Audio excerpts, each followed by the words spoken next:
Thank you, Rajiv. I think two very wonderful presentations we had, and already a number of questions are coming up from the audience. But before we go to that, I believe we have around 10 minutes with us. So what both Dr. Neeraj and Rajiv could communicate, the few, I think, salient points I would just like to sum up in 1 minute in a case capsule form, and that is functional dyspepsia, though very common, but it has not only two subtypes, but there are multiple other presentations because of overlap with many more conditions like GRD, IBS, functional constipation, or even anxiety disorder. The pathophysiology Neeraj told is multifactorial, both central and the peripheral factors. H. pylori does have a role, and we need to test and treat. And what Dr. Rajiv could show that PDS, which again is 1/3 or little over that in our clinical presentation, what we see in our practice, prokinetics have an important role to play.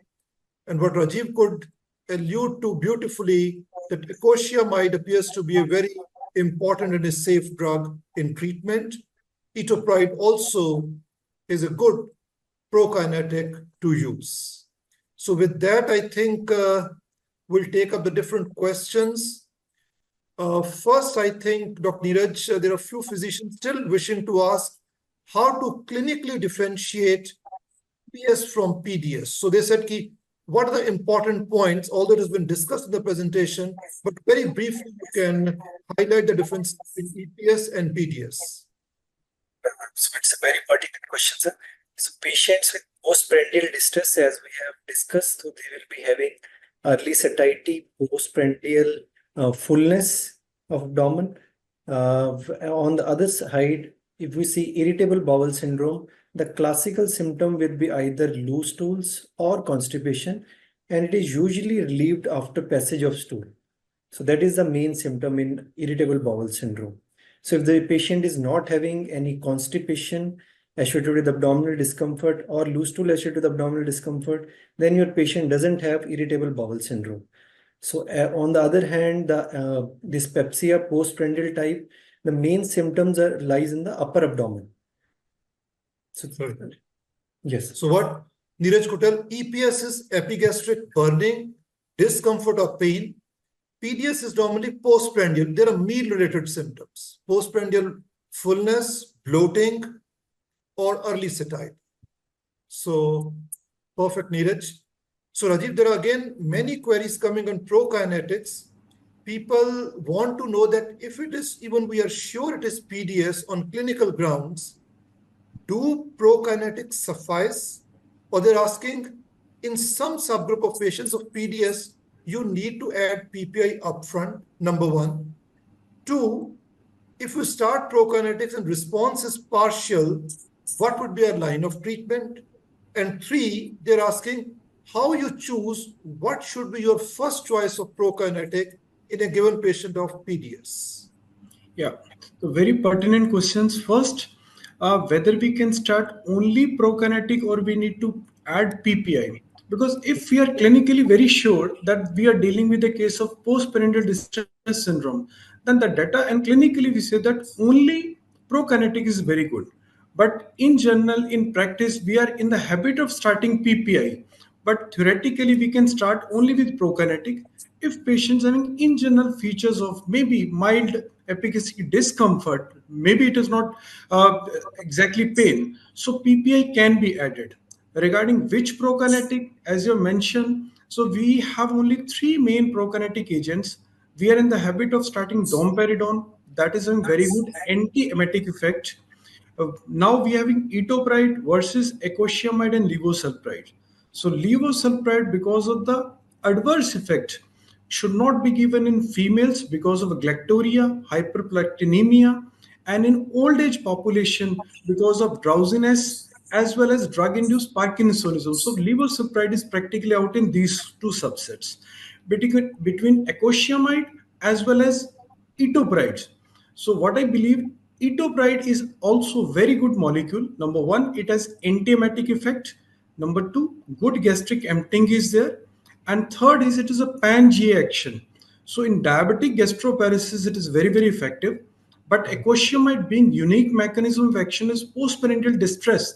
That if it is there, then it is very good, because if somebody is having immediately after taking meals there is a blotting, then ecosia overscores etopride. Yeah. And another question, Rajiv, people are asking, is ecoshiamide safe in both pediatric and geriatric population, or the data is available only in the adult population? The what data I could find, it is pediatric less than 12 I couldn't find, but in geriatric population it is very safe. Up to 60, 70 it is safe. Yeah, but specifically because less than 12 I couldn't find any studies. So I also believe that I think in pediatric, diagnosing functional dyspepsia per se, because it is much less common in Yeah. pediatric. So, but I think adolescents, adults, and geriatric population. So what you Yes. can tell, it's a very, very safe drug. Perfect, sir. Rajiv, other question is coming. What combination will you prefer as PPI with ecoshiamide? So there's a key for to add, let's say it's an EPS, PDS overlap or GRD. So is there a choice we want to use ecoshiamide, choice of PPI along with ecoshiamide? So in this case, regarding PPI, we know that in PPI, esomeprazole and rabeprazole, they're very, very effective. So normally in practice also we use esomeprazole and rabeprazole. They are very, very effective. To add, you can add etopride versus ecosia, giving which subset of patients we are dealing with. So Rajiv, I think is perfectly right, because both these drugs have a much longer half-life compared to the other counterparts in the PPI group. So more acid suppression, so likely to have a better benefit. So question to Dr. Neeraj from the audience. In people with H. pylori positive functional dyspepsia, if we have given an eradication therapy for 2 weeks, one, they want to ask, do you check for eradication always? If you check, do you stop all therapies or you keep on some medicine in the interval when eradication has been given and you're checking for the eradication, say 2 to 4 weeks later? So what is the treatment protocol in such patients?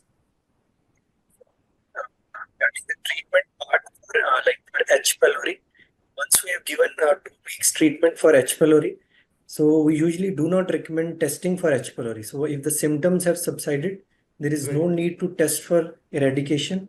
But if you have a doubt that the patient has not responded very well to the treatment, then definitely we can check for H. pylori.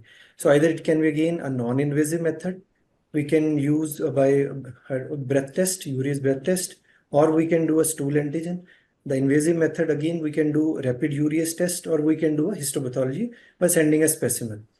So regarding the treatment part, once we have finished a 2-week course of H. pylori, then we usually put these patients on either, depending on the symptoms, because these patients still might be having symptoms of dyspepsia. So we can put these patients on prokinetics. If the patients also have some symptoms of overlap of gastroesophageal reflux, then definitely we can add PPIs. So I think Neeraj's point is very well clear. So if there's a complete amelioration of the symptoms, you can give a trial of stopping all therapy. And if you go in meta-analysis, number needed to treat is somewhere between 8 to 12. Yeah. So every 8 to 12 patients you treat, one will be the one which will have complete symptomatic relief. So you can take them off drugs. And if symptoms reappear, then depending upon the type of symptoms, we can put them on the therapy according to the symptomatic profile of that patient. So now another question to Rajiv, how and when to use extended release ecoshiamide, which is a 300 milligrams, and is extended release as efficacious as thrice daily ecoshiamide before meals? In personal use, I have not used extended release. I'm personally using 100 milligram 3 times a day, but because the T half is very good, it is more than 13 hours. But because the medical team can just tell how much there is a difference, but practically 3 times a day, practically we are using. So I again fully agree with Rajiv. So ecoshiamide, we don't have an experience. We have used sustained release formulation of etopride, but we actually feel it to be inferior compared to if you give 50 milligram of etopride thrice daily, 30 minutes before meals. Okay. So I think the team can tell us, the Lupin team, but most of the gastroenterologists do believe that thrice daily is superior compared to just a single time extended release medication. So another question on acoshamide, Rajiv, is coming. People who have an incomplete symptom relief after initial course of therapy with acoshamide, what adjustments can be made either in dose or on treatment? Personally, I believe that if our diagnosis is correct, if patient is not responding, we have to revisit our diagnosis.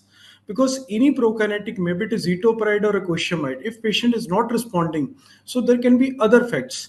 Because if acoshamide is not effective, it can be extended, but there can be multiple reasons. Confounding factor has to be found out, because if it is not effective, it doesn't mean that we, if it prolonged, because the effect of acoshamide started within 1 to 4 weeks, so we can extend up to 4 weeks. If it is not responding, we have to go to your diagnosis. Yeah. Or And we then have to again, add any other thing. So again, the one question which also we come across routinely, people are asking, is two prokinetics better than one if one is showing only a partial response? So this is very, very relevant question, because normally in clinical practice, the patients are on PPI or PPI with domperidone. Suppose it is esomeprazole and domperidone combination. So domperidone per se is having anti-emetic effect. In that case, we can add acoshamide or etoposide. So that makes sense. But whether we can add etoposide and acoshamide, theoretically, yes, because acoshamide is acts on increasing the fundal relaxations.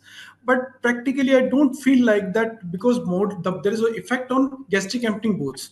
So domperidone per se plus acoshamide or etoposide can be added, rather than two prokinetic like acoshamide as well as this etoposide.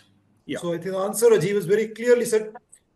Theoretically, maybe yes, but going by the guidelines or practice, I think still we need to stick to a single prokinetic with PPI, revisit the diagnosis, and if there's an anxiety or underlying neuropsychiatric ailment, then use some neuromodulator.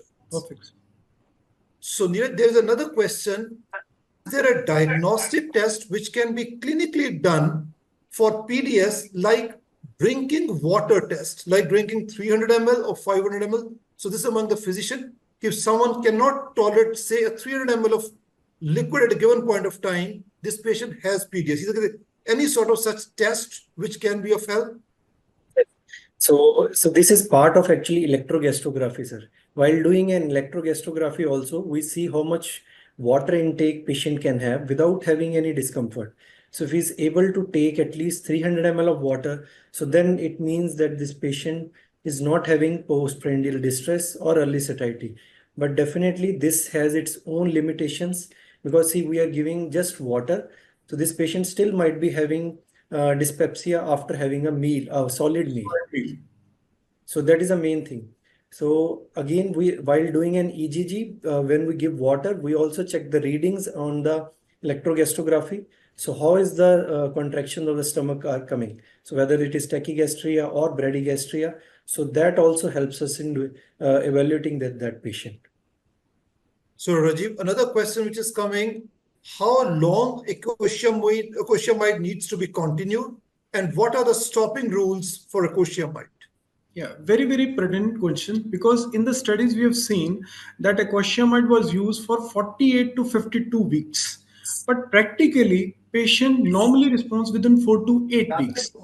If once patient has responded, it can be given maybe another 4 weeks. Then we have to decrease it and we have to stop it. So I believe 8 to 12 weeks is the optimal duration of acoshamide that needs to be stopped. Then patient can be on on-demand PPI if it is needed. Perfect. Neeraj, same question which you did discuss in presentation, but question is coming. Patient below 50 years, no red flags, pure functional dyspepsia, empiric therapy versus endoscopy. As I discussed, if there is no red flag sign and the age is less than 50, so there is a role of test and treat strategy for H. pylori. If your patient is not willing for endoscopy, we can test for H. pylori using either a stool antigen, or you can do a urea breath test. So with that, you can confirm your diagnosis of H. pylori. If it comes positive, because we are in a high prevalence region, so we should definitely test for H. pylori. If it comes positive, we should put our patient on an H. pylori eradication treatment. If it is negative, then we can maybe empirically give PPI for, as discussed, for 6 to 8 weeks. Patient is not responding. Again, we should recommend this patient an upper GI endoscopy. Perfect. So Neeraj is very clear. Test for H. pylori, positive, you treat. If not there, you diagnose them clinically as EPS or PDS, PDS prokinetics, EPS PPIs, overlap, a combination of the two. So I think that's how we need to go about that. So I think with that, most of the major questions which Dr. Gajanan, do you have any other questions with you? But most likely the major queries which people had raised, I think we've already taken them up.